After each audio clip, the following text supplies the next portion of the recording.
Hello, everybody. Welcome to the Amonkhet Preview Show. I am Marshall Sutcliffe. I'm going to be your host for this fun adventure as we work our way into the exciting new world of Amonkhet. We are at Wizards of the Coast headquarters here in Renton, Washington, broadcasting live. And I've got an exciting panel of people to help us walk through and get an idea of what we can expect from Amonkhet. Let's meet our panelists. First up, Dave Humpherys. Dave, welcome to the panel. Hello. Hi. How are you? Good. Are things good? Good, yeah. By the way, I love your control magic sitting there. Real subtle, Yeah, Humpherys. I'm not ashamed to admit I like to take people's stuff. Nothing wrong with that. Of course, Dave comes to us from R&D. Mark Rosewater needs no introduction. Welcome, Mark. How are you? My voice is going. Hello. Yeah, for once your voice is going. Come on, man. I need you here. Stick with me. And then down on the end of the table, we've got another Mark. Mark Winter, Senior Art Director and the Art Lead on Amonkhet. Welcome to the table. Hello. Mark. Thanks for having me. Thanks for taking the time to come off. All right. So what we're going to do is, before we get into the nitty-gritty, and believe me, we are getting into the nitty-gritty today here on the Amonkhet Preview Show, let's take a look at the trailer. Let's take a look at the video that sort of sets the stage for this set.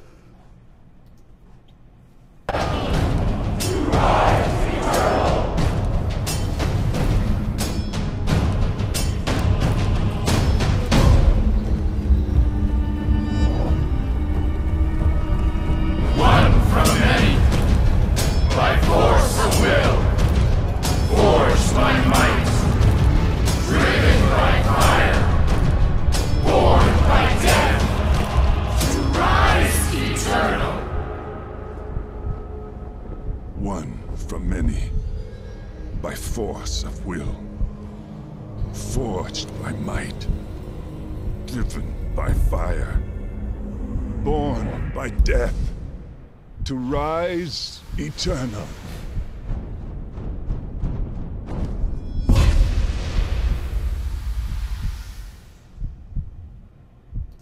Those things are so cool. It's hard to not get excited just watching those videos. They do such a great job putting those together. It feels like a movie, right? It feels like what's going to happen. All right, so what we're going to do here is we're going to break this thing up into a couple of different big picture sections. The first one we're going to do is the world of Amonkhet with Mark and Mark, the other one. You can chime in whenever you have anything. Otherwise, just kick back. And so let's get into this. First off, I wanted to ask, what were your specific roles for Amonkhet? What was yours, Mark? Okay, so I was the co-lead designer.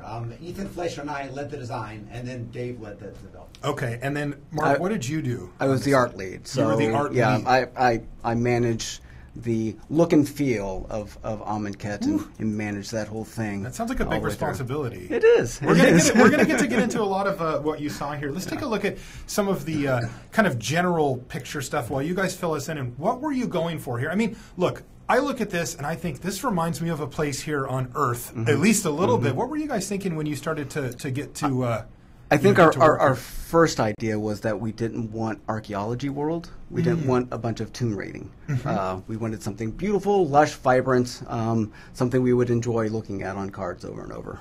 I think you did that. I think this artwork is just absolutely stunning. I mean, if you go way, way back, one of the first things that happened was the creative team came up with a really cool idea of saying, let's do Egypt world and Bolus world and mash them into one. That was the first really big, because Kamigawa, when we were deciding on Kamigawa, it came down to either being Japanese world or Egyptian world, and we last minute decided Japanese world. But like we almost did Egypt, 15 years ago, and then it's been on our back burner. We're like, one of these days we have to do it, and finally we're like, okay, let's do it. And then the creative team said, what if it's not just Egypt? It's Bolus's Egypt, and that was really cool. That is really cool. Yeah, we saw some of the first cards that we got to see for those of us not in the building, were the basic lands, and we saw full art basic lands with this sort of scary Bolus-like background on there too. You can see that in each of these as well. Subtle, but also striking. Yeah, Sam Burley did the first plate of kind of what does Bolas world mean, and it was the horns on the horizon, and we fell in love with that so much that we wanted to create that cycle of lands that kind of evokes that. One thing I'm always curious about when it comes to, we take inspiration from the things around us. And in this case, from globally, we're like, well, Egypt, this whole culture, this whole thing that, a lot of people even today are still really interested in and really is evocative for us. how close do you guys go to that kind of thing? I mean, I know that this isn't Egypt, right? We're not, and this isn't just hearkening back to that. It clearly has some inspirations from it. But how do you walk that line between no, this is something different and new, while still giving us those imagery from what we know? Yeah, I mean, so early on we play with the shapes. We try to figure out what does it mean to us? What evokes that sensation first? And of course, monuments, towering monolithic monuments are the first thing that you go to. Now, we played around with the shapes. It doesn't have to be a pyramid to evoke that feeling, so we experimented quite a bit like a big with box those shapes. coming out of the ground, or we've tried it. Circles. We tried a lot of it, and that's cool. You guys actually like, what does that look like? Are those sketches? Are those people in a meeting room with you being like, what about circles? No. So and we'll talk about this in a little bit, but we bring in like 5 or 6 of our best artists who help us solve a lot of these problems. Gotcha. And like Titus Lunter was a big part of it, and he helped really define the shapes of the monuments. And so I don't look over his shoulder. He might be like trying circles over in the corner on a napkin. I don't know. I just know the good stuff that he ends up presenting to us. One of the other, we'll bring up a graphic here because I want to get us into some of the big hitter things here. One of them, of course, being gods, right? That is something that I think you think about a lot when you think about Egyptian culture and this type of thing. And I mean, how big of a deal were these gods? The kind of the second stab at these for you guys. Well, we knew coming in that we were going to do gods. The second we said we're going to Egypt, we're like, well, of course we have to do gods. So the big question was, how are these gods going to be consistent with the Pharaoh's gods, but different? They couldn't be completely different because they were gods. We wanted them to feel like there's a continuous line, but they couldn't be the same because we wanted to do something unique. And so we spent a lot of time working on these gods. In fact, they weren't finished so well into development. These are the ones that are hard to get right, from a development perspective. Right. I mean, anytime you're working with something that's indestructible is really hard to interact with. I mean, there are a few cards like Cast Out, we'll see later, and we made sure that there were answers, but some colors are going to struggle with answers, and that means that we have to be a little bit cautious in some ways. Like, we wanted these to be very much centerpieces of decks, like not just necessarily go in any deck, but be a lot stronger if you're building towards your goal. I mean, they're big, flashy, cool cards. Right? Gods leads to trials. What's up with the trials? What was the thinking behind those? So one of the things that we always do when we do Magic is we take some cool thing, we take Magic, the color wheel, and we blend it together. And so the question was, okay, gods and the color wheel always go really well together. The color wheel is all about philosophies, and gods, they represent something. Totally. So the overlap there is always cool. We knew we were going to do monocolor gods. We knew that walking in. And then the question was, what shaped this world? And then the creative team actually came up with this really neat idea of that it's a world where things are tested. It's a world where the people of the world, like our heroes come to the world and they're expecting something, and it's not at all what they expect. And that this world revolves around these 5 trials. And the 5 trials themselves each are tied very closely to one of the colors. And so, it's the trial of ambition, the trial of knowledge, the trial of, or the first one was solidarity. Solidarity. I think in order it goes solidarity, knowledge, strength, ambition, zeal. That's and everybody at home goes, he got it right. Well, that's the order you take them. That's the order that you try them. You mean in booster draft? No. In the actual story, there's an order by which you do the trials. I see. So you do the white one, then the blue one, then the black one. I'm sorry, the white one, the blue one, the green one, the black one, the red one. The red one's the last one in the story. Interesting. It's not Uber Gordon. It's not Uber Gordon. That's going to bother some people. We don't know what to do. And by the way, I realized I skipped over one of the monuments, of course, as well, which is something that, visually represents the gods on this world. What was the thinking behind the monuments? Well, other than, it has to represent the god itself. Yeah. Sam Burley early on just put the god's head on a pyramid, and we just started from there. And they look so cool. Yeah, too. and I love the scale and the scope. Yes. It gives such a grandeur to the gods, who, unlike Pharaoh's gods, actually walk and interact with their people. That's really significant to gods and Gideon's view of the gods, because he has experience with gods He's in the mingled. past. Right, and it's a completely different experience for them. Also, when people ask why they're enchantment, that's a big question I get. Is okay, the Theros gods, they were enchantment creatures, and one of the things we wanted to explain is in Theros, like the gods were this kind of thing that people believed in, but you just didn't see the gods all the time, and that the idea of them to sort of take form was a special thing. Where here, right?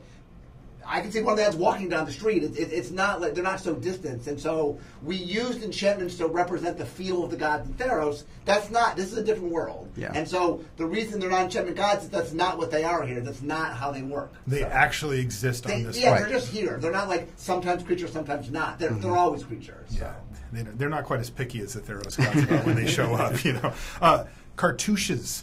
I had to look this up on the internet because I didn't know what it was. What is a cartouche and what does it represent here for our gods? What is a cartouche? Yeah, it's like an engraved little thing, right? Right. Tablet? It's something we got from our study of Egyptian artifacts, and we use it as a symbol for the initiates and their journey through the trials. That as they overcome the trials, they collect them as a sort of reward. So that signifies that you've completed the trial. Yeah. The way it works is you have to. What you want to do if you're the perfect citizen is you go through each of the 5 trials, and each trial you finish, you get a cartouche, and then that qualifies you to go to the next trial. Gotcha. And then the idea of the perfect thing in this world is to successfully go through all 5 trials. Well, so they're real gamers on They want to get all the achievements. Most people don't do it. It's hard to do. It's really hard to do. Now, is there something with the afterlife here, Winters, regarding these cartouches and the trials and such?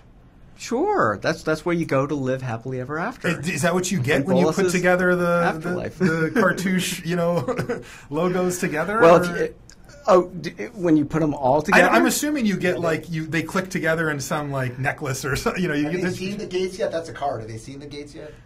They will. They have not. They've not. Oh, okay. But in the story, at the end, you go on a ship, right? And and they get loaded. Oh yeah, we don't have that section in here. It got cut. But at the end, you go through the trials, and Hazaret's the final one. You've collected all your cartouches. Hazaret gives you one last cartouche, and then doinks you. Doink is a word that is a word that we use for it. Amonkhet, yeah. I wanted to introduce it into the magic lexicon. Is the word doink? All right. But so Hazaret doinks you. You get prepared.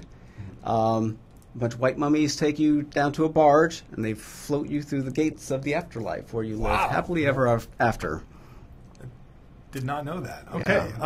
Let's take a look at some of the concept art for this because.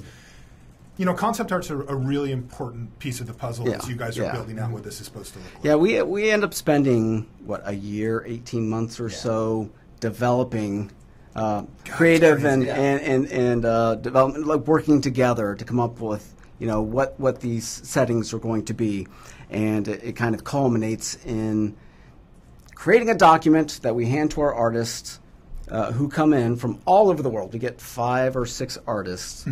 In-house for 3 weeks, and they just generate tons and tons of content for us, like 150 plates worth of content. Is this visual brainstorming?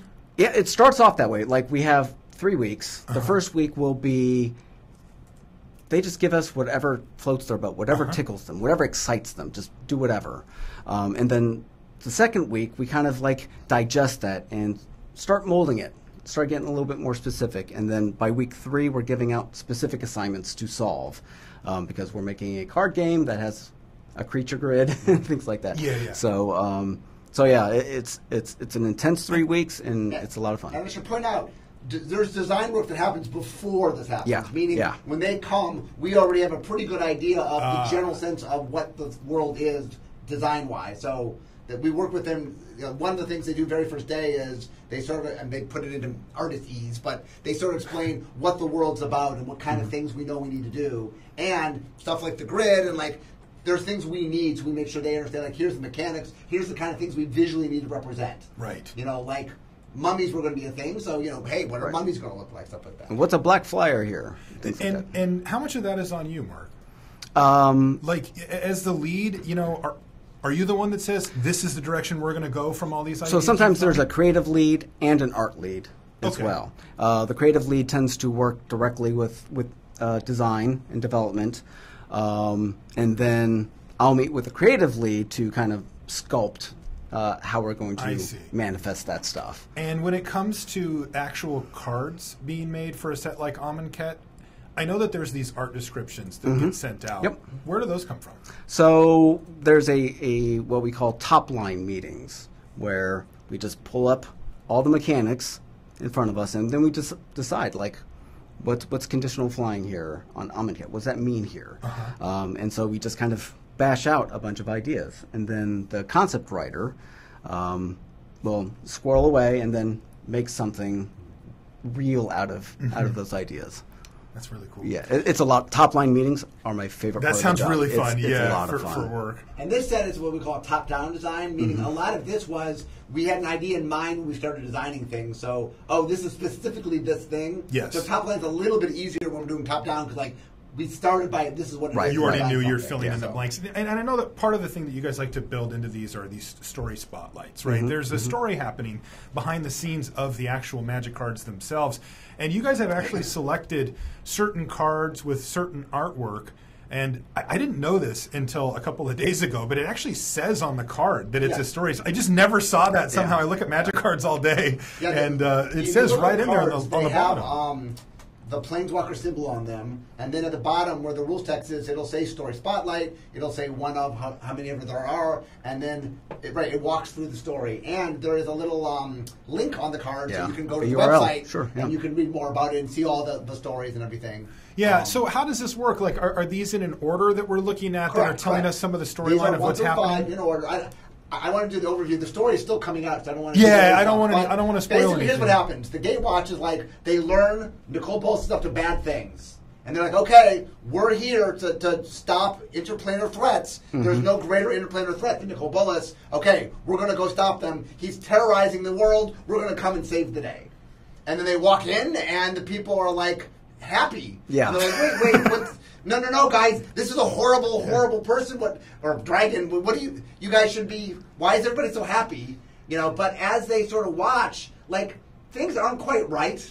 Even though everybody seems to be happy, they're like they're getting cartouches, but something's off. Right, and so they're trying to understand what's going on, and the story as you walk through is like, Gideon decides that he's going to get in the trials. He's going to, he's used to gods, and he comes to this world, and he's like, well, these are gods that seem good gods. Right. And, he really is like taken aback. They're expecting to fight Nicol Bolas, who's not even here, and instead he's like, wow, I'm kind of taken in. I'm going to do this.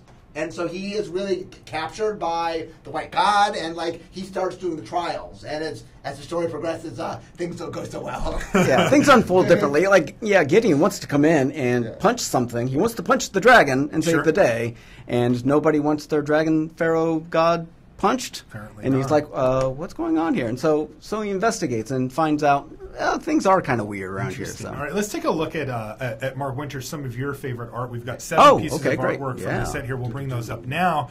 And maybe you could just give us what really drew you to each of these. Yeah, so I like to speak from an artist standpoint, and as far as art goes, this is an incredible image.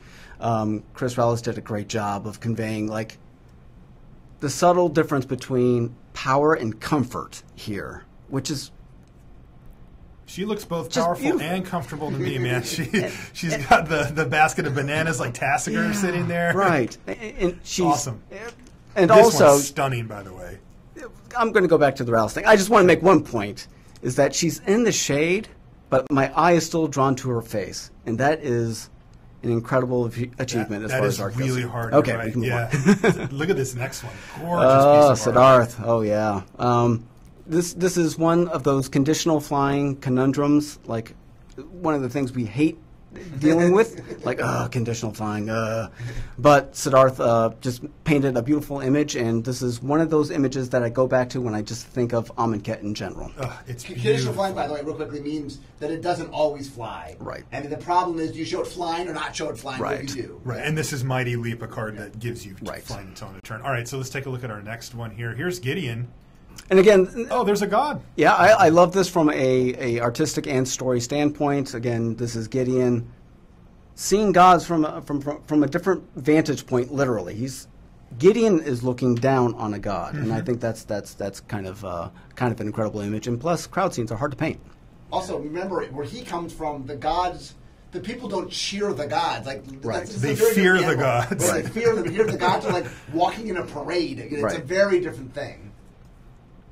Oh, and this is just beautiful art. This is one of those art commissions that could just be really dull, and it speaks to how we work with artists as partners instead of people who just work for us.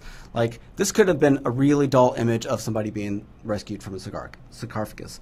But Bastian just made a beautiful and compelling image out of this potentially dull art description. That is stunning artwork, just unreal. And this is another example. Like, it's an artifact thing that gets animated. Like, how many times have we seen like a statue get up and walk around, right?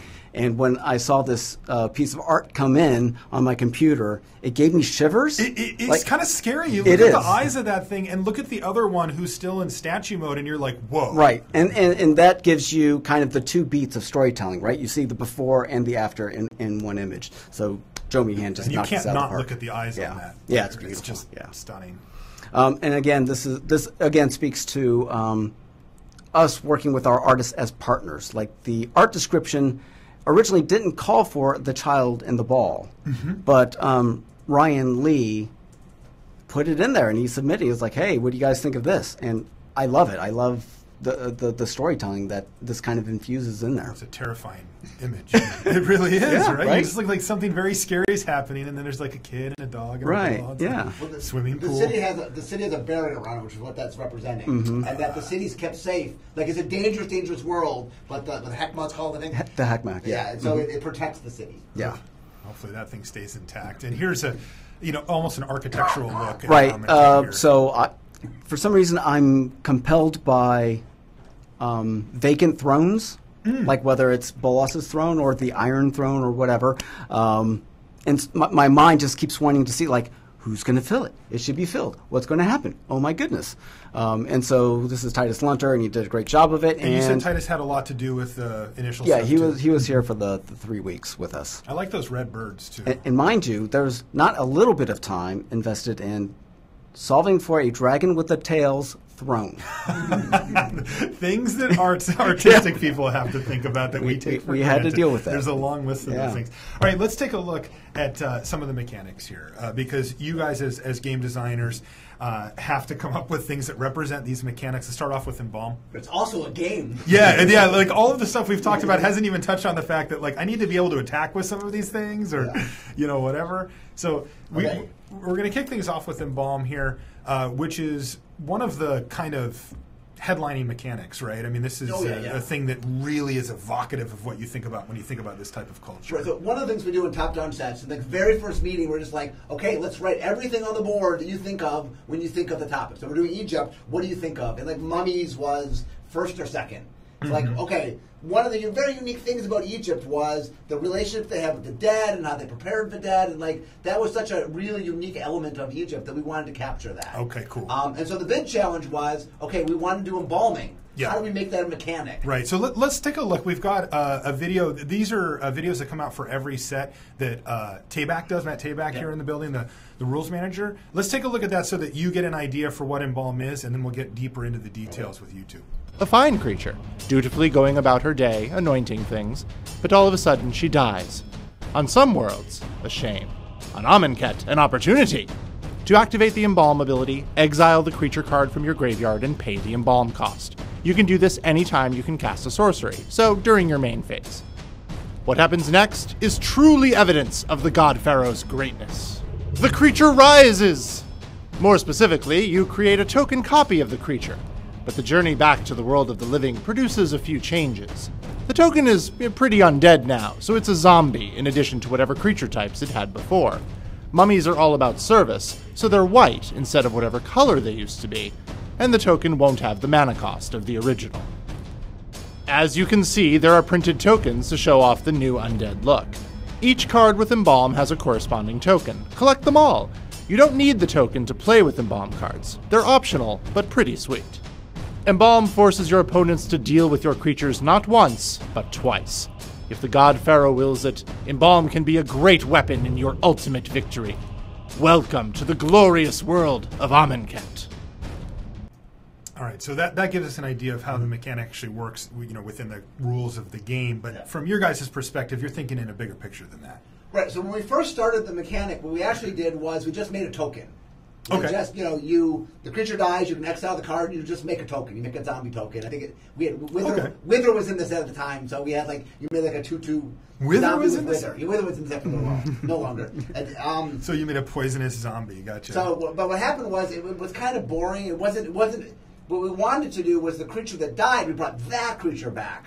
And Sean Main, one of the people on the team, came up with the idea of, well, what if you copy it? What if you make a token? But the tricky thing about that was we knew that we made a token. Well, how do we make that work? There'd be a lot of different creatures, and we had one shared token. So Ethan actually went and talked to the artist and said, could we make a unique token for each Embalm creature? What did you guys say? It sounded like a good idea at the time. I mean, that's a big ask, right? Because Embalm being one of the headline mechanics, it's not like it's going to be on a couple of mythic rares and you're like, all right, we'll carve out an exception. I mean, it goes all the way down to common. Right. There's a lot of tokens in the set.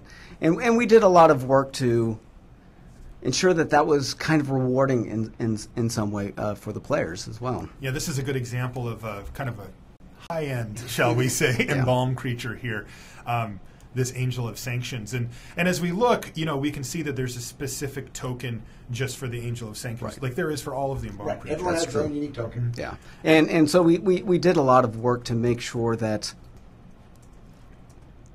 the regular creature and the token look like they belong together. Yeah, take a look at this. I mean, I'm seeing a slightly more clothed version on the right-hand side. Right, so the guy on the left, he's Greg Opolinski did a great job of making this really cool dude, and we made sure to gave him a blade for one of his arms so that can carry itself over to the token. And then you go, oh, I see why you didn't make it through the trials because you only had one arm. No, but if it happened to be made out of a sword. Right, but finding opportunities to give it individual touches. This one just looks sweet, by the way. Yeah. My favorite thing about this one versus the other one had the initiate in the sunlight and then the token in the shadow, and then this one has the initiate kind of in shadows and then the token out in the bright daylight. Yeah, it's really kind of glowing, isn't it, with the mummy? Yeah, I just wonder what it says about the worldview of those different artists. I don't know. We'll leave that up to debate. Yeah, the one thing we did also is, because we wanted the flavor, we ended up making them both white and mummies, so when you bring them back. And so the secret thing it also did was, in Shadows of Innistrad, we have blue and black zombies. In this set, we have white and black zombies, but we wanted to sneak some blue zombies in. Okay. So Embalm, the major colors that have Embalm are white and blue. So blue allows you, they die and they come back as mummies. So it also allows you to get some blue zombies in. I like that. So. That's really cool. Yeah. And I mean, I might be overthinking. Are they white because mummies are white? No, they're white because they are servants. Right. One of the things in this world is when you die, there's a special quality to Amonkhet, the whole plane, and that when you die, you come back. And if you're out in the wild, you become this wild thing. There are wild zombies. You see them in black in the set. But inside, if they control you and wrap you and put cartouches and things, that they can sort of make you into a servant. It's something where you have a purpose. That your death serves a purpose. Is this considered a good thing by the people dying, or is it like, oh man, I got to come back and serve somebody bananas? There's three things you could be. One is the honored dead. You go through the trials. That's the best thing. Okay. The second thing is I become sort of a servant mummy, which is not as good as doing the trials, but second best. And the third is you're wild out in the wild, you're sort of this crazed monster, and that's horrible. This is looked down upon. Right. So this is It's good, not great. Okay, this is the middle. But you do get a serf society. You have a role, and you get to do something. So the fact that they're white, I mean, they happen to be wrapped in white bandages, but that's not it. Okay. They serve a role. They're a servant. They're part of the structure. I mean, they're very white by nature. Yeah. When we started with zombies, we said, oh, well, we'll block zombies. And the more we talked with the story people and stuff, the more we realized, oh, there are really two different kinds of zombies. Yeah. They need to be different kinds of colors. So the wild sort of monster-y ones are black. And then we said, oh, you know what? The ones that are the servants should be white. That made a lot of sense. That's really cool. And mind you, white wrappings doesn't hurt. White. All right, let's take a look at our next mechanic. We're going to look at a really exciting one called Aftermath. So let's watch the video from Tayback, and then when we come back, we'll dive deep on Aftermath. Behold! Do not adjust your screen. Simply behold. Drink it in. Yes. Destined to lead. An apt descriptor for the worthy, and also one of the cards with Aftermath, a new ability that turns split cards on their side. The top half of the card, Destined, is cast from your hand like normal. When it resolves, it heads to the graveyard. Once the card is in your graveyard, you can then cast the half of the card with Aftermath, Lead. After you cast the half with Aftermath, the card is exiled. You can cast the two halves of Aftermath cards in the same turn, or leave the card in your graveyard for a while until the time is right to cast the bottom half. Rotate the card in your graveyard, and the castable half peeks out at you. Hello there, I see you. I will cast you soon. You get the idea. No matter which half you're casting, you follow all the regular rules for casting a spell. Pay attention to whether it's an instant or a sorcery, pay the mana cost, other players can respond to it, and so on. Aftermath lets you cast the bottom half from your graveyard no matter how the card gets there. Maybe you cast the top half, maybe you discarded it, maybe it was put there from your library. It doesn't matter. But Aftermath also stops you from casting the bottom half from anywhere else. You can't cast Lead from your hand, and you can't cast Destined from your graveyard unless another card lets you. Thanks to Aftermath, even instants and sorceries can serve the God Pharaoh from the grave. Delightful! Welcome to the glorious world of Amonkhet. And welcome back here to Wizards of the Coast headquarters. And we just got to learn a little bit about how Aftermath works mechanically. But I have to know what was going on in the design with Aftermath. So before we started, just like we did with Theros, I had one of the team members, it was Sean Main, who actually grew up. He spent some years in his youth in Egypt. So he did some research, because one of the things we want to understand is, okay, what exactly makes Egyptian mythology tick? And one of the things we learned is they were very, very obsessed with death. That was a really big part of their culture. How are you going to die? What happens when you die? And so we knew we wanted some sort of death-oriented thing. We couldn't do Egypt without having some sort of even for focus. The spells, huh? Not just the mummies coming back. So we had the mummies coming back, and so the idea was we were joking originally. This actually came about because we were trying to figure out how to enable what's the mechanic from Shadows? Delirium. Delirium. And it dawned on us that if we had split cards that had both an instant and a sorcery on it, we could get both instant and sorcery in the graveyard. And that was the weird jumping off point, and then we started extrapolating, and we got to the idea of, what if we did a split card, but instead of being a normal split card, half you cast out of your hand, and half you cast out of your graveyard. And then it started becoming more of a sequential thing. And then we realized it wasn't really a split card, because it's not always, so it's morphed over time. Gotcha. And then it became this cool thing, like the split cards were always blink and blink. Yeah. So this became blink to blink, because you're always doing A and then doing B. Did you just have a field day with this, by the way? Like, were there meetings where people were just throwing out blank to blank? The way these work, the same way we also did split cards, is you have to come up with all the names and write them up on the board, and then figure out, like, we actually tend to design to the names because it's so hard. Yeah. It's so hard. You can feel that. Yeah. Yeah. So I know you guys went deep when I saw Mouth to Feed. I'm like, all right, they went off the deep end with this. What about the artwork for this stuff, Winters? Because this is a different shape and a different type of card, and there's two pieces of artwork. I mean, there has to be a lot when we going first on. started talking about it, I was really anxious about it because of the weird aspect ratios. Yeah, one sideways, it's small, it's wide. It was really strange. But I let it marinate for a while, and then I found opportunities to do potentially more interesting things with it. Like you saw insult to injury. Yeah, we've got a couple of other examples we can take a look at here. And we had the opportunity to do one long piece of art. Look at that. Here, with Spring by Josu, it's a beautiful panoramic shot with a figure, right? Like, we don't get to do that with Magic cards very often. So this was our opportunity to do that. And then we follow up with Mind. And instead of it just being a straight before and after shot, it's almost like a film cut or an edit, right? It's a little bit more cinematic in its approach, and we got 2 beautiful pieces of art out of it. Yeah, those are fantastic. Another example here. This is Start. Yeah, and Magali did such a great job focusing on the emotional intent of the image. And here we have the wide angle on it. But the figures are close together and huddled really tightly in the center. Yeah. And it gives the environment kind of like this larger feel. Feels open. Right, and it makes the characters feel smaller, and it feels almost more intimate. Yeah, it really does. Even in the bigger setting, because of the bigger setting, it does. Right?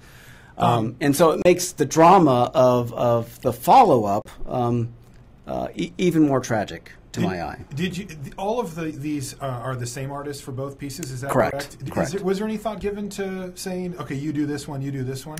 No. You want them to be able to tell that story, right? We with their own wanted vision. to capitalize on the opportunity to do the storytelling bits. Yeah, we don't often. It's funny because one of the big challenges that people don't realize is normally we get one image. And it's very, very hard sometimes to convey something where things happen because you have to pick one point in time. Yeah. And the neat things about these cards and the double-face cards and stuff where you get to tell a story where the artist gets to have 2 beats, it's such kind of a cool thing. I know the artists actually usually are really happy because they don't get to do that very often. Yeah. So. Yeah, usually we think of storylines as beginning, middle, and end. And sometimes it's, okay, well, we can do 2 beats. We'll make that work. But 1 is tough. That is a lot to cram. Right. We've got a couple of questions before we move on to the next part of our panel here that I wanted to throw at you guys. This one comes from Ferret Badger 84, who says, how did the creative team decide that Nissa should add blue to her colors? I'll let whoever feels more qualified. And I can answer if you don't want to answer. Yeah, go ahead. So one of the challenges is we have this is like behind the scenes. We have a thing called the grid, which is we want to make sure in standard that we have a balance of colors. That the planeswalkers we can't like just if we just made whatever we wanted, it would weight too much in certain directions. And so questions will come up about what things should be what colors. Sure. And I think this came about because there's a question of where they were trying to find blue. And the creative team then said, you know what, there's this cool thing going on with Nissa where she's kind of branching out a little bit. She's kind of, the character's changing some. We think actually this might be an interesting opportunity to show some of her evolution. We'd like to add blue to her. That's what that's where we can find the blue, and that was a very interesting thing. That's not where we're like, can we fit Jason or where can we find the blue? And so this was the answer of a really interesting way to do that. Another question from the chat.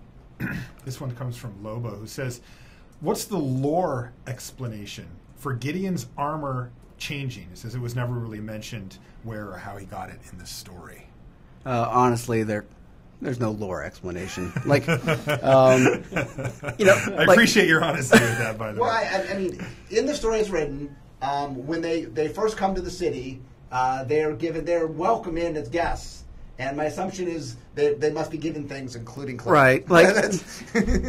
Essentially, it was like, well, we want Gideon as part of the trial, so he should probably look at least 20% more Amonkhet. Like Jace with his trench coat on Innistrad, he's an illusionist. Like, he could just make himself look like whatever. Yeah, sure. My canon is that Jace doesn't wear clothes ever. He just makes people think he does. Wow, breaking news here.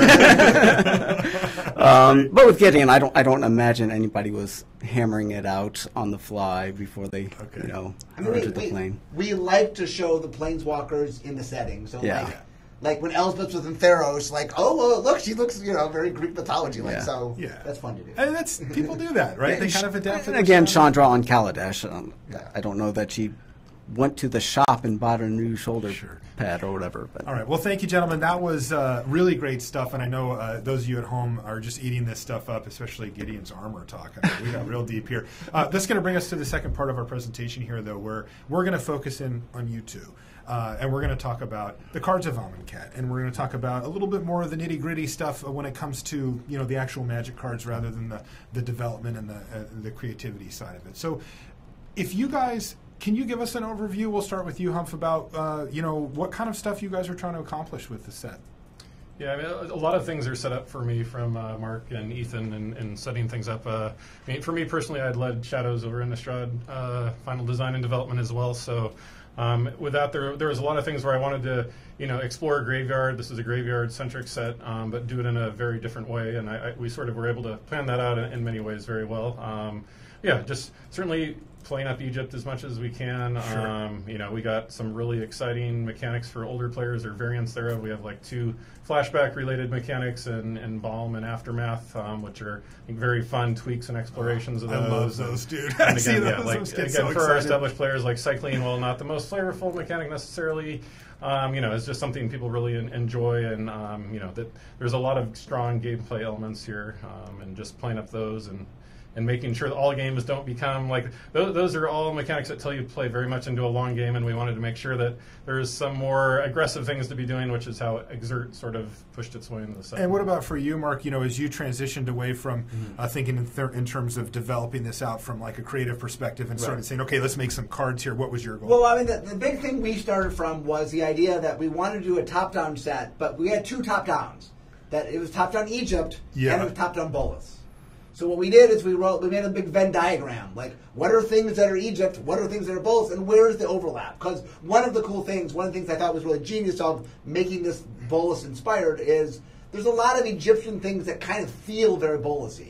And so one of the things we were trying to do is, like, whenever you do a top-down set, it's very important that you sort of capture the resonance of the feel, right? Sure. Like, we wanted to make mummies that felt like mummies, and we wanted the pyramids and the monuments, and, like, a lot of it was, how do we do all the things that people expect? Because we go to a brand new world you've never seen before. If it's a brand new world that isn't inspired by anything, you don't quite know what to expect. But what's inspired by something, like, if there's not the pyramids and the deserts and the things you expect, there'll be disappointment. And so we're trying to sort of make a cool Magic set, but coming out of what, like, I like to be driven by, well, what do people expect an Egyptian Bolas world to be? Sure. Let's take a look at some of the more individual mechanics now. We'll start with cycling. You mentioned it a minute ago. Players that have played a lot of Magic always get excited about it. You said it's not the most flavorful thing necessarily, but it's such a great gameplay experience. So why don't we take a look at the video for cycling, and when we come back, we'll get into the details with these two. Cycling. True to its name, cycling has returned. It's not the God Pharaoh, but it is one of the most popular abilities we've ever seen. Cycling is simple and powerful. If a card with cycling is in your hand, you can discard it and pay the cycling cost to draw a new card. This is great for situational cards like Limits of Solidarity or Renewed Faith. Maybe your opponent just doesn't control any creatures worth borrowing. Maybe you're good on life and you just need to find something to attack with. Cycling gives you another shot at finding the right card for your situation. The God Pharaoh does not always provide what you want, but if you cycle sometimes, you just might find you draw what you need. Welcome to the glorious world of Amonkhet. And welcome back to the panel here. So, cycling. We get an idea for what it does. For people that have been playing Magic for a long time, we're familiar with it. Why did you choose to put it in the set? Part of it, again, was... And by the way, thank you for putting it in the set. I mean, part of it was, again, for Delirium. It was an easy way to get different card types into your graveyard. I know Eric Lauer was one of the people that had pushed for it. I think he was just really excited to put in the dual lands with cycling as well. Like, dual lands are a big part of what Standard is often about, and that those would just be really fun ones, you felt, in the ways that, we had the Scry lands before. It was sort of in a similar space of lands that helped you more readily get through problematic parts of the game. You can play more lands, cycle away the ones you don't want. I think the mechanical reason ended up is we had a mechanic for a while called hieroglyphics. That sounds cool. Every set needs to have some sort of mana smoothing, helps you get the cards you need. And we ended up not being able to use hieroglyphics because it was too close to clues from Shadows of Innistrad. So we had to get rid of them, so we were looking for something else. And one of the things we were trying to do, because it's Bolas's world, is we wrote down like 5 adjectives for Bolas, and one of them was intelligent. Like, Bolas is really, really smart. And so we were kind of looking for a mechanic that also kind of captured that thinking ahead and planning and plotting. And Eric said cycling would be cool and it would play well in standard. And like, hey, that could be a mana smoothing. And it captures kind of that intelligent feel that we were trying to get for a Bolas. Of course, it doesn't have that weight of a brand new mechanic either, right? Yeah. You guys can say there's a reasonable expectation. It's also a fairly straightforward mechanic to learn. Also, Wither ended up going away. We wanted to have a repeat mechanic, and so like that. Another big thing about cycling was we like when we bring back old stuff that people are happy to see. Okay. Well, why don't we move on to Exert here then, which is a new mechanic. This one we haven't seen before. So let's take a look at the video for Exert, and then we'll talk about it after.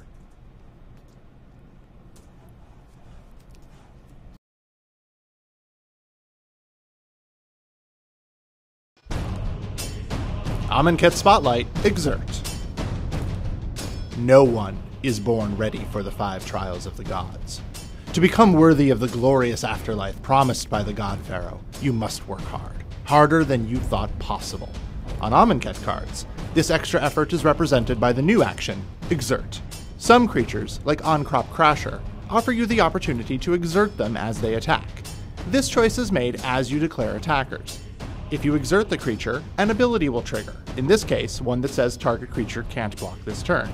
Different creatures that can exert produce different results, but any creature that exerts will stay tapped during your next untap step, as the God Pharaoh rewards its effort with a brief period of rest.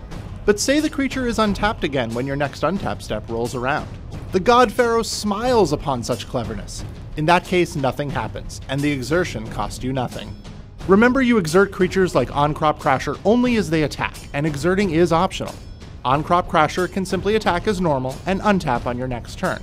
But if the situation calls for it, dig deep and give every effort in service to the God Pharaoh. You will be richly rewarded. Welcome to the glorious world of Amonkhet.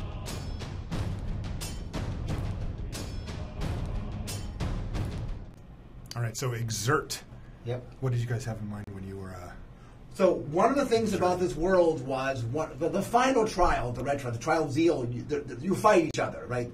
There's a very combat oriented, and not just fight each other, kill each other.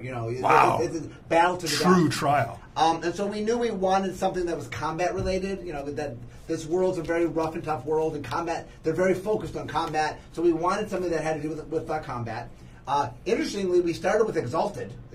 We were trying I love Exalted. Yeah, we originally tried Exalted, and the problem was it had a little too much teaming up quality to it. It wasn't the flavor we were going for. Because the trial is something you do on your own. Right, on your own. And so we sort of experimented. We tried a lot of different things that kind of slowly inched toward Exert.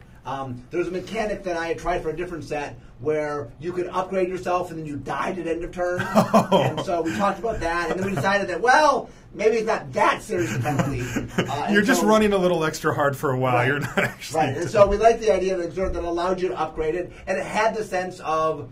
the Bolas feel of the world and the harshness of the world kind of played into it. It had the combat thing we wanted, and it just kind of all came together, and the play was really nice. That it was a neat way to upgrade your creatures, but at a cost that meant something. Yeah, I was thinking about this, and I haven't seen a mechanic like this before, yet it seems straightforward. Like, this seems like one of those, like, elegant ones where it's just like, oh, I get what this does. You guys are still finding those? Like, aren't those all used up? Yeah, no, I really enjoyed the space. I mean, again, one of the things that it really helped with was just making progression through games easier. Like, we have a lot of these mechanics that you're sort of like 2-for-1 mechanics where, like, I do this, I can play the Aftermath side of it or Embalm it again and try to trade off that card. And, like, a lot of the mechanics were pushing towards, like, really, like, let's kind of just sit around and build up, and then sometimes you just couldn't make progress through that, especially you add in -1/-1 counters, and that's even more true. And Exert was just this nice thing where, like, I can still attack because when I exert, something awesome is going to happen, and I'm going to feel good about it, one way or the other. And I can often force the 2-for-1 in the other direction, where a lot of the exert cards are giving stats to creatures, and so they have to double block, or again, it's just a fun choice. I mean, like, it's sort of a binary thing. Like, I can do this or just attack as normal. And the flavor's nice too. Like, the creature's tired, right? It's tired. It's tired. It worked a little. Did something really put in heroic some overtime. And it has the sense that you sort of can push it. You can force it to, it really played in the feel of the world. It really does, and in Magic in general too. I mean, you know, when you first start playing, you do think in terms of like, I am dictating to this creature that it must attack on my behalf. But after a while, you're just like, yeah, attack, whatever. But you don't really think of it in those terms. But here, it's like, I want you to attack extra hard this time. And there are a lot of fun combo tricks too. That just like cards that untap your instants that untap your creature, and you can do all sorts of fun stuff, or giving vigilance for a turn. Just all these things are sort of cheaty in some ways, and certainly people play stuff like always watching with it to genuinely cheat it and construct it. But that seems good. Yeah, if it's not tapped, it's not tapped. Yeah, it's still not tapped. Yeah, that Glorybringer, by the way. Oh, baby. That thing looks nasty. Let's take a look at one more. This one's not so much a mechanic, but it's a type of card that we see here in Amonkhet. It's called a Desert. And I saw this word on a different card, and I was like, what is going on with Desert? I remember the old Desert. Right, and so Camels. Knights had a card called Desert. It was a common. And so when we started the set, we're like, one of the things we wrote on the board, what do you expect in an Egyptian set? Well, Desert. So we had the card Desert in, and we quickly found out it's not that fun a card. It just really isn't. And the old card Desert? The old card Desert. Yeah. We tried it. Well, unless you have Camel in your deck, then you're fine. Yeah, if you have Camel. And then what we realized is, well, the subtype we could use, even though we're not going to repeat actual Desert, that the subtype was cool, and so we decided we'd make some Deserts. And so we really sort of did some top-down Deserts. What do you expect of a Desert? Well, they're kind of harsh. The zombies in this world come out of the desert, so Cradle of the Curse, gets you a zombie. Grasping Dudes, can definitely harm things. That Painted Bluffs looks like kind of a nice desert to visit, and there are beautiful deserts. Yeah. Well, I mean, the idea was whenever we went outside of the normal lands, we used their deserts. It's sort of like the nice stuff's inside and the other stuff's outside, but we wanted to use our functionality, use everything we could, so that the non-basic lands other than the dual lands are deserts. Sure. All right, let's talk about Standard, because one of the things that you specifically, as a lead developer is you're juggling a lot of things, right? You've got to make the limited gameplay balanced. You have to think about Standard, but it also gives you an opportunity to look at what's going on in Standard and introduce answer cards, answers to the current metagame, and ways that you want to kind of adjust that. And you've got quite a few of those here in Amonkhet. Yeah, there are a lot of answer cards, often referred to as hate cards, but yeah. Anytime we're trying to release, and introduce new mechanics and new themes for people to latch onto, we always want to make sure we have sort of a safety net for ourselves, where if the previous blocks are strong, then we have adequate answers. And certainly, you got some here. Well, I mean, Kaladesh certainly hit hard, the Kaladesh block, so we certainly needed some good answers. So yeah, we had a lot of different things for a lot of different colors, tackling things in many different ways, like Manglehorn. Again, can blow up something like a Heart of Kiran. It can stop the Saheeli combo because she's making artifact copies. It can maybe give you that extra turn that you need against some other like Aetherworks Marvel sort of combo. Dissenter's Deliverance sort of in similar space, or just a different flexible, versatile answer to some of the artifact cards that, again, we don't know what's going to be problematic when we're finishing the set. I mean, in this particular case, we had seen the results of Pro-Tour Kaladesh, so we had some idea what's going on, but then there's a big gap there in terms of a lot of unknowns, and we try to have a lot of different things to catch different aspects. Magma Spray, it was, certainly we knew that there would be some sort of recursive creatures like Scrappy Scrounger, having something like that's a nice safety net. Gideon's Intervention, amusingly enough, was meant to hurt Emrakul, who's not here to be tormenting us anymore. But Gideon's Intervention, again, sort of a catch-all where, like, now maybe you may name Felidar Guardian, or you name, Gideon himself, Ally of Zendikar, and, again, it's not a card that'll necessarily go in every deck, but like if you're playing like a blue-white control deck, maybe you can counter the other stuff and then get that out first, or maybe they don't try to cast Gideon if you have their mana. It is crazy because when people look at these cards, they do think, oh, they put that in this set because this other card is good. Yet you're saying it's a bit of a wider net because you don't have a perfect picture when these cards actually get sent out about what it is that you want to laser focus in on. Right. When we're finalizing, it's always guesswork. I mean, we have certainly tested Aether Revolt at that point, but like we don't know what the best decks are going to be. So like we just want to like have enough answers for the type of stuff that we're worried about. I mean, we do have some more graveyard answers here, even though again we have to be. That's especially like a tightrope because we don't want to like sit too hard on the mechanics in the set. So things like the Watchers of the Dead is very much like anti-Delirium without trying to be too anti-Aftermath or Embalm. Right. Yeah. The thing to remember is, we have to come up with a format that 1 million people aren't going to crack overnight, right? If we can make something that R&D understands completely, well then millions of people in a second. It'll take a week, yeah. So we're trying to make it something in which there's exploration that people can explore. That's why we just don't know everything, because if we knew it, then you would know it instantaneously. You guys do an incredible job. I could not imagine staring down a task like that. Let's take a look at Nissa, Steward of the Elements. Wow, what a cool card. Blue and green on Nissa here, which we talked about earlier, the blue aspect, but also an X up in the mana cost there. This is the first one of those we've seen on a Planeswalker. Really cool. Yeah, no, this is, certainly really proud of all the Planeswalkers in the set, exploring some cool new spaces. Again, I give Ethan credit on both this and Liliana were pretty much just what was handed off, I believe, from him. Mm-hmm. There's some cool stuff going on here where a lot of the power in this card is in the middle ability, which is letting you get stuff into the battlefield for free. The first ability is helping you set that up. And then this kind of wacky where if you spend enough on X, you can try to do 10 out of the blue to your opponent. And there's certainly some other combos with Sylvan Advocate. At some point, this made 5 2/2 lands, and the Sylvan Advocate, that was a little crazy as we have up here. So, that's cool. Blue green, it's again, we don't know for sure. Certainly, we put in tools for rampy stuff, maybe we have Bounty of the Luxa that's letting you set up playing some of the huge Eldrazi from back in the day, like we mentioned, Deserts, maybe also helping some of the colorless stuff from Oath of the Gatewatch. Yeah, that's a really cool design on that one. One you mentioned a minute ago was Liliana. Death's Majesty. We saw her sitting up on her throne a little earlier with the artwork there. Talk us about the newest and latest, greatest Liliana here. Right. I mean, Liliana here is really a very cohesive card, all about zombies, but don't let that fool you. I mean, a lot of the power of this card is simply in its -3 ability, which is letting you effectively zombify a creature from your graveyard. You can go all in on the zombie angle. We've given you lots of new cool zombies here, especially in mono black, but in black and white as well. Or you can, do maybe a more traditional route of we also have cycling creatures. There are a lot of cool cycling creatures that you can cycle and then get back with Liliana. Or maybe you just want to get Gear Hulks out. So there's a lot of angles you can take with Liliana, and certainly one of the zombies is certainly something we wanted to play up here. We've tried. People love zombies. We've done black-blue zombies. People always do black-red zombies, even though we don't give them red zombies because they like to burn. But we're giving you some cool stuff in white, like Binding Mummy is a card nobody's seen yet. Whenever a zombie enters a battlefield, it can tap a creature, or artifacts. So again, they kind of keep coming through, keep swarming, keep pinging away.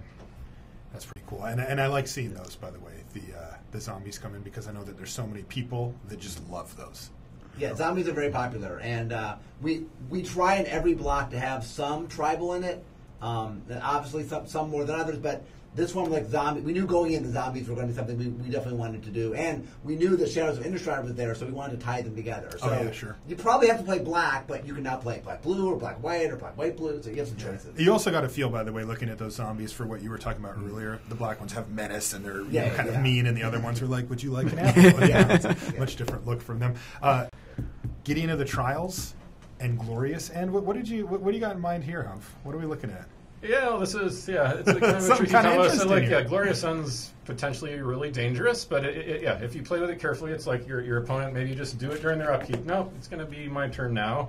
You play a Gideon on the next turn, use Gideon's last ability, which, while I have a Gideon, any Gideon, I can't lose the game. So you can immediately get around this drawback to Glorious End, giving sort of, if you're playing white-red, you sort of get this really dangerous time lock. That's cool. Yeah. I like that. Yeah, a few other kind of spotlights that we had pulled out for possible standard play here as well. One of them, of course, is one of the gods here, Ronus the Indomitable. And wow, this card looks powerful. That's 3 mana. Look at that thing. Yeah, again, a lot of the gods, a lot of the appeal last time we did them is just they look really under-costed for, amazing stats. I mean, certainly they're not on right away, but we're giving you an effect that you can use every turn. In the meantime, if they can't attack, it's very likely if you have any other creature, you're going to be able to attack with Ronus. And it's just really big. Certainly there's talk on the internet about how these are also very good at crewing vehicles and all sorts of other goofy stuff. You can also fight with them or play other cards that, are keen off of, power of creatures' power and stuff. Yeah, those things look insane. Yeah, we got Fling in the set. Yeah, Fling's in the set. There you go. This is sort of maybe a shell for an Exert deck. Yeah, I mean, this isn't necessarily all in the same deck. I mean, there's, this is, again, just a reminder that we do have Always Watching is a nice way to get around the drawback. Glorybringer is a great answer as well to some of the problem cards. Like it doesn't look like a answer card specifically, but it's great at taking down a planeswalker. Like planeswalkers often defend themselves with little tokens on the ground, and this can come right over, take out the planeswalker, maybe take out the token as well. Glory-bound Initiate's just a really aggressive, like, start attacking with a 5/5 life linker every turn with always watching is going to be really good in some matchups, and again, a little bit of final boost for human decks. Yeah, I like the always watching in there as well. For an Embalm deck, here's a couple of high-powered Embalm, mythic and a regular rare here. Right, Embalm is, can fall in a couple spaces. I mean, Angel of Sanctions is just kind of a card you can put in any deck. You don't necessarily need to do a lot to build around it. It's like, all right, I'm going to deal with something. If you deal with this, I'm going to deal with something again. And it can really tax somebody's removal, deal with problem cards again. Honored Hydra's in a slightly different space. Certainly, it's callback to Roar of the Worm here. Certainly, when we put this in, is just this might be more the card where you're intentionally putting in looting effects in your deck, cards that let you discard cards that were in Shadow's Block or here, and where you're not necessarily planning on paying the 6 mana, but you are planning on paying the 4 to Embalm. Right. Again, like this might just go in a deck with Grapple in the Past or Vessels, things like that. Yeah, and these are some tools. Maybe for control players here. There's always a debate in Standard on, control's not good enough. Oh, control's too good. Where do you think we stand here with these ones? Yeah, this is some nice stuff. Yeah, there's some nice stuff here. I mean, cycling can play really well into control decks. Like control decks really struggle if they miss land drops. Cycling really can make sure that you're always keep hitting your land drop every turn to stay up with stuff. I mean, there are very aggressive cycling costs on these, like Censor and Caster, both can be cycled for new cards at very low cost. I think these are really strong tools. Pull from Tomorrow is a card, and not necessarily as good as Sphinx's Revelation, but certainly how good is that? Is that card really good? It's pretty good. It depends if you want the life or whatever. I'll else take the for cards. you. Thank you very much. But yeah, it's and again, the discard isn't so bad in many cases. Like you can put the thing you want to reanimate with Liliana. You can again put the Honor, the Hydra we just saw or something like that in your graveyard. For sure. It's also a way to turn on a card like Kefnet. For people who are excited with Kefnet, we wanted to have something that really made it easy to draw a lot of cards to get to the 7 cards for Kefnet. Here's some more cards that you chose.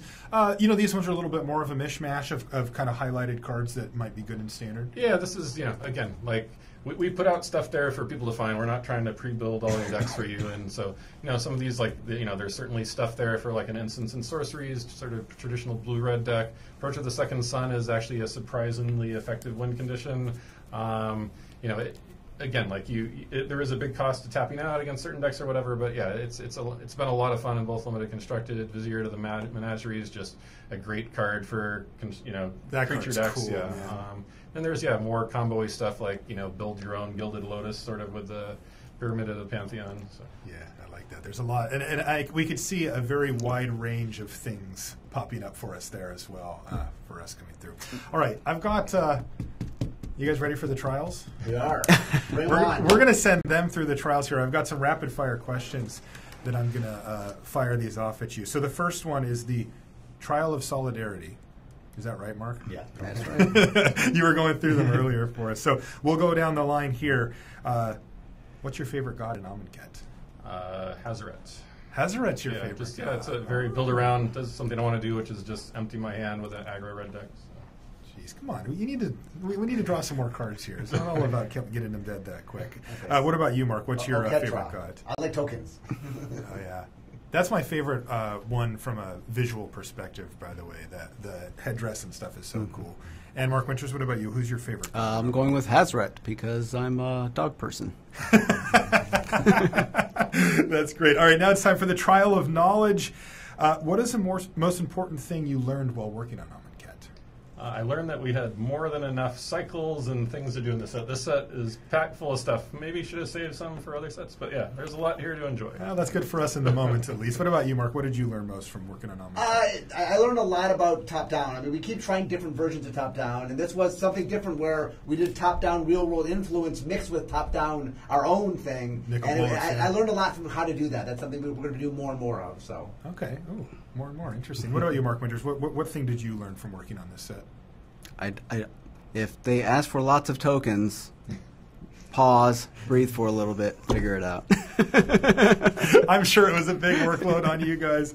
All right, now it's time for the Trial of Strength. What is your favorite card in Amonkhet?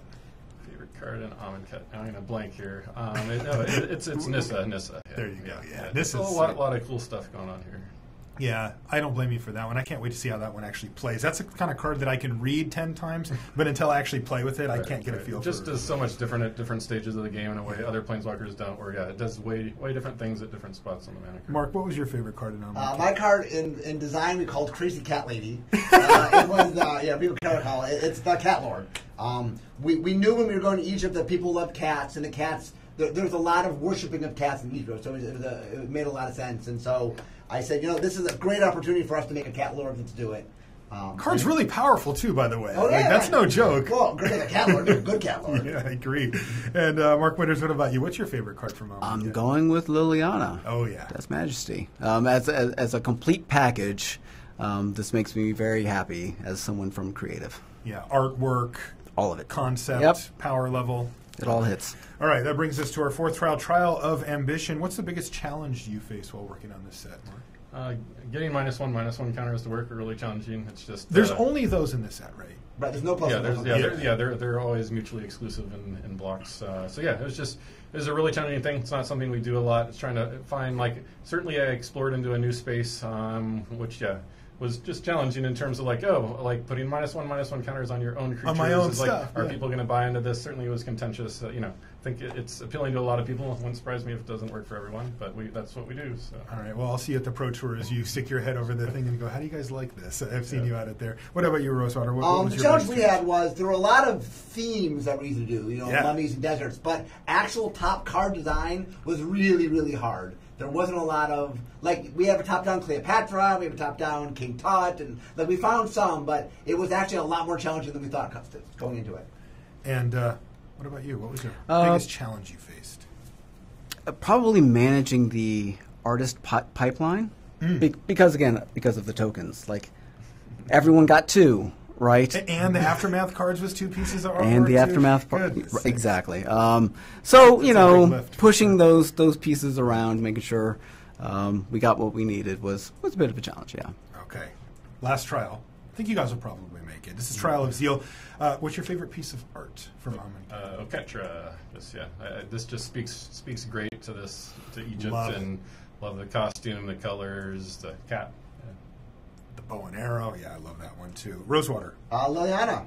This is a great piece of art. It's a great picture of Liliana, and I love when we take characters and put them in a setting where you're not going to see Liliana anywhere but an Amonkhet like this. And this is a great.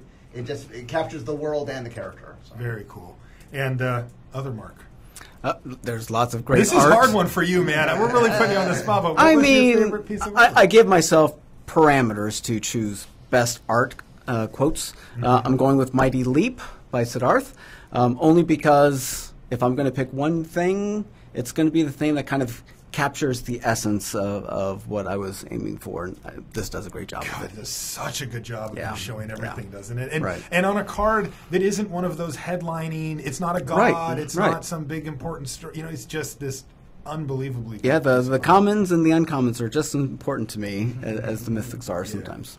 That is super, super cool. All right, well, we may have a few minutes here for a couple of questions that we've been pulling from the Twitch chat. So, this is, of course, the fun part, right? We get to ask you guys questions more openly. So let's see if I can find one here. This one comes from Guaranteed, who says, why does blue have so much Embalm if it's the second worst color at manipulating cards in the graveyard?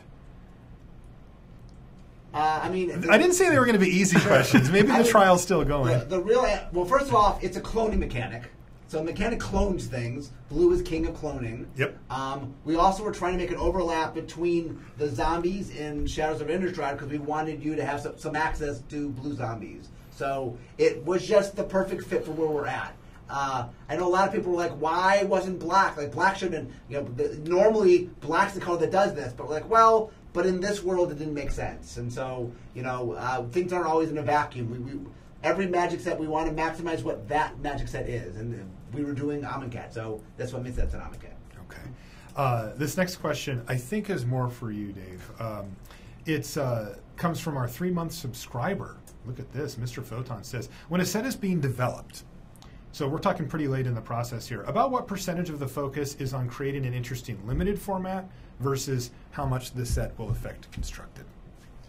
Right. I mean, it's sort of, there is a progression. Like a lot of the early work is focused on limited. It sort of transitions more and more from limited, like kind of getting that right, and then working more on constructed, and continuing on that. And then there's sort of more back checking. Like now that we've made a number of constructed changes, let's go back and make sure that limited still is in a good a spot as we thought it was before. So you're kind of balancing it out as you go. Yeah. It's like we're looking good here. Get back on the other thing. We're looking good here. Get back. Like you're kind of just balancing. Right. I mean, yeah. There's a lot of back and forth. I mean, in terms of constructed, there are certainly just points in the process where, like, we do what's called like a rare pull, where we send all of our rares and mythics to like pretty much everyone in the building, and like, which of these do you like the best? Which would you be super sad if we printed? Which do you mean the building or do you mean R&D? The building. The building. Oh. And yeah, so and people can give us open forum feedback and as well just a numerical value, and then that helps us tell like what's going to work, what's going to excite people, and then we'll do that iteration. Then we'll do whole filling, which we also ask a lot of people in the building where submit a design for Hazaret, and describe who Hazaret is, and submit a design for a crocodile, or again, some of them are more open ended and some of them are very specific, and so like. There are points where, like, certainly some tasks are very much focused on constructed, but we do tend to wait for constructed late in the process because we learn the most from previous formats. Like, I want to see what happens at Pro Tour Kaladesh before we finalize this. So, limited, I don't need to see necessarily what's happening in the real world to know and make that as good as I can. Sure. Next question comes from Little J. We know a Little J. I don't know if this is that Little J, but what was the overarching theme for the Invocations, and how does it fit in Amonkhet? This was a question I saw quite a bit when they first reviewed. Okay, so here's what happened: is we first did the land theme in the expeditions. The expeditions, yep. And then we did the inventions, which were an artifact theme. So we actually started trying to say, what if they're instants and sorceries? That's where we started. Mm-hmm. But what we found was what we really wanted to do was capture more of a feel of the world. And so we ended up transitioning to was a more of a creative theme, that it represents the gods, their spells, and their servants. So the Invocations are kind of, it's a theme that matches the world, because there's not that many simple, it's lands, it's artifacts, there's just not many of those. And so we wanted to explore having a little more of a creative theme. But I admit it was a little harder for people to wrap their brains around. Yeah. Do you want to talk about the card frame? Yeah, so the basic notion is like, top down, Jeremy Jarvis came up with the idea. It's like, it's a window onto Amonkhet. And we're looking at a wall, we're looking through the window, and we're seeing Amonkhet. And like, how do we, do that thing? Yeah, well, what would a window look like? Right. And it's not going to have a wooden frame. Right. And so that was kind of like, our basic marching orders. And then, we had a couple of people develop the frames. I think they look really exciting, especially in person, which you see the foil treatment. So can't wait to get people's eyes on them. Okay. Yeah. I want to. You don't have any around here, do you? I haven't seen them. I saw Trick put up a little video, and I'm like, whoa, that looks really cool. You need to see them in person. They look very different in person than they do on a screen. I'll talk to you after the panel. Another question here comes from Shriek Bob, who says, how do the Amonkheti, is that the right? I don't know. Deal with the ever-increasing number of zombies versus people? This sounds like pretty exponential growth. He's got a point. Zombies, don't they live a lot longer than your average? So here's what's going on. Uh-huh. If you've ever seen any sort of movie or TV show or whatever about Egypt, you see lots of slaves building all the pyramids. Well, here that's going on, but they're the mummies. So they're just not in the city, they're working on projects. So there's a lot of stuff that's going on. Like all these monuments you see, somebody's building them, not the people, so it's the mummies. So there's a lot of use for the mummies. Yeah, they get put to work. The more initiates that die and become mummies, the more infrastructure there is. So it works out. Do you happen to know the average life expectancy for a mummy on Amonkhet? I don't know this. Not yet? Okay. Like I said, these questions aren't going to be easy for you. This one comes from Sean, who says, did the cartouche or the trials come first in design and the way that they link together? Right. I mean, they did come together, really. Like The main thing that came from design was that we wanted them mechanically linked. I feel like most of the actual final cards came through in development where, just trying to get that interaction, auras aren't always the easiest thing to get people to put in their decks. I don't put them in my decks. We wanted something kind of also especially combo-y. I mean, we came off a block that was very combo-y. This is just kind of this fun thing that you can do that's kind of sideways to the other stuff that, I'm going to try to collect all of these things and do really crazy stuff by, like, doing this thing over and over. The cartouches themselves, we tried to get to a point where they're all enters the battlefield, do some effect that you might otherwise see on a common, like the red ones actually just hammer hand as a cartouche. Giving a keyword a bonus and some simple effects, and so that not all of the power is just in the aura, that the game can progress if that's not answered. So to answer the question, by the way, the trials pre-existed the cartouches. So early in design, the trials were from almost the very, very beginning. We had to do trials, and then the idea of the cartouches happened, but happened a little bit later. So we were working on the trials first, and then we decided to start linking them together. Once the cartouches were the reward for the trials, we started linking them together. Okay.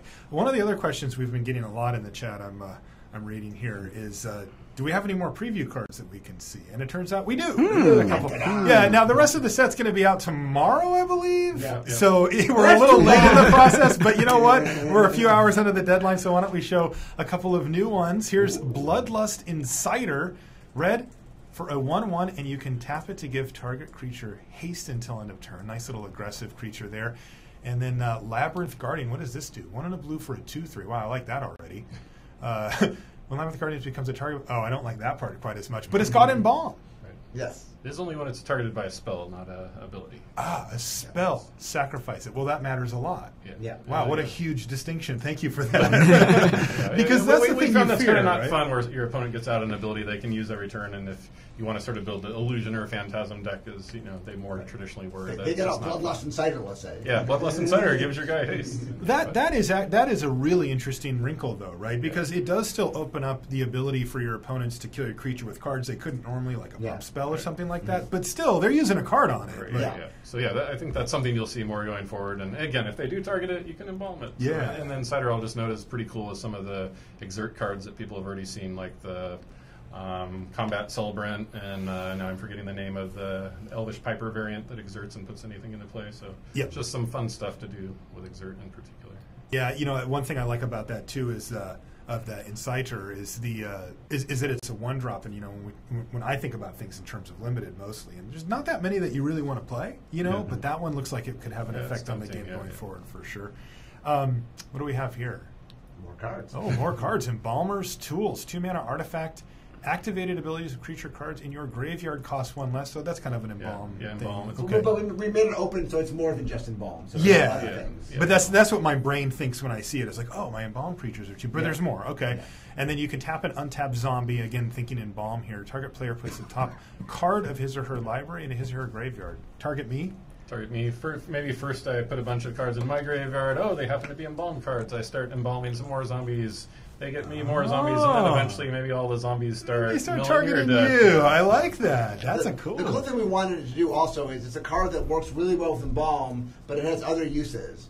Like if you want to make a zombie mill deck, this lets you make a zombie mill deck. You don't have to have Embalm at all. But, And some of the zombies and shadows also have activated abilities out of their graveyard. So it's just, at some point this did say like Embalm abilities cost 1 less, and it's like let's open, many attempts to open up stuff as much as possible. The same thing with the cards that trigger whenever you cycle or discard a card. Like discard was again a contentious thing, but let's open this up as much to as many older cards as we can.